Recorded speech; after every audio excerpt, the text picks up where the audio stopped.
The first boot crossed her fence with a laugh, snapping the old wire like it was nothing. The sound echoed across the mountain, sharp and careless. Mira Cole froze with her hands buried in cold soil, seedlings trembling between her fingers.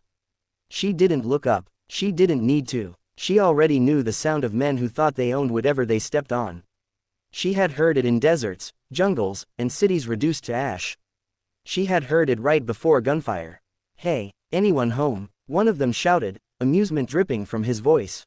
Another laughed, louder. Mira slowly stood, brushed dirt from her palms, and finally turned around. The fence marked the edge of her land, a thin line between solitude and intrusion. Beyond it, 4 men stood with rifles slung casually, boots planted like they had every right to be there. They wore mismatched camouflage, not military, militia. Smug, unafraid, careless. "This is private land," she said calmly. "Turn around." The tallest one smirked. "Relax, lady, we're just passing through." His eyes swept over her small cabin, the solar panels, the weather-beaten barn. "Didn't know anyone lived this high up." "I do," she replied. Another man nudged the broken fence with his boot. "Fence says otherwise." Myra's jaw tightened, but her voice didn't change. "You've crossed it. That's your last mistake today." They laughed again, all of them. They didn't see the way her eyes measured distance. They didn't notice the subtle markers carved into rocks, the unnatural straightness of certain fallen logs, or how the wind seemed to funnel unnaturally through the trees. They only saw a woman alone on a mountain and assumed weakness. They had no idea they had stepped into a one-way trap. Mira Cole had been a SEAL sniper once. One of the best. Precision had been her language. Silence her companion. Survival her faith. She had left the teams years ago, not because she failed, but because the war followed her home. Faces she couldn't forget, orders she couldn't undo. She came to the mountain to disappear, to breathe, to grow something instead of destroying it. But mountains remember, and so did she. "Look," the tallest man said, still grinning, "we're hunting." "Didn't see any signs." Mira nodded slowly. "You see them now." She turned and walked back toward her cabin. "Hey," one of them called. "We're not done talking." She didn't answer. She didn't need to. She stepped inside, closed the door gently, and moved. The first shot didn't come from a rifle. It came from the mountain itself. A thunderous crack split the air as a rockslide she had triggered years ago, just in case, gave way. Tons of stone and dirt collapsed behind the men, sealing the trail they came from.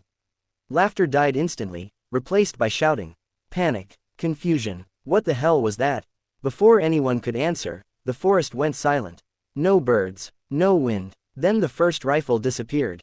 A man screamed as the ground beneath him dropped, a concealed pit swallowing him whole. His weapon clattered uselessly against rock far below.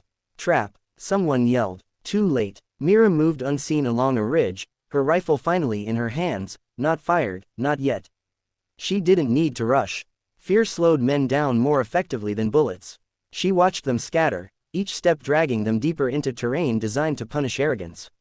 They fired wildly into the trees. The shots echoed uselessly, revealing positions instead of threats. Another man went down hard, leg snapped by a hidden snare that yanked him backward into a tree. He screamed, begging now, not laughing anymore. Myra's finger rested near the trigger, but she didn't pull it. She remembered faces. She remembered orders. She remembered the promise she made to herself when she left the teams, only when. "There is no other choice. Drop your weapons." Her voice rang out, amplified by the terrain, impossible to locate. "Sit down." Hands visible. They spun in circles, eyes wide. "You did this," one shouted. "You're insane." "No," she replied calmly. "I'm prepared." One of them ran. He bolted uphill, ignoring shouts from the others. Mira sighed softly. Some lessons demanded consequence. She adjusted her aim, fired once, not at him, but at the ground just ahead. The bullet struck a pressure plate. The mountain answered. A net of steel cables snapped tight around him, hoisting him upside down, rifle dropping into the dirt. He screamed until his voice cracked. Silence followed, heavy, absolute. The remaining men dropped their weapons. Slowly, carefully, they knelt in the dirt, breathing hard, eyes filled with terror and disbelief. Mira emerged then, rifle lowered but ready. Her face was calm, but her eyes carried storms. She moved with a limp earned long ago, a reminder of a mission that never made the news. "You crossed my fence laughing," she said quietly. "You thought this mountain was empty. Thought I was nothing. The tallest man swallowed. We didn't know. That's the problem, she said. You never bother to know. She disarmed them swiftly, efficiently, binding hands with zip ties kept for emergencies she prayed would never come. When it was done, she stood back and looked at them, not with hatred, but with something heavier. Disappointment. You'll walk out when the sun sets, she said. Follow the path I mark. Step off it, and the mountain finishes the job.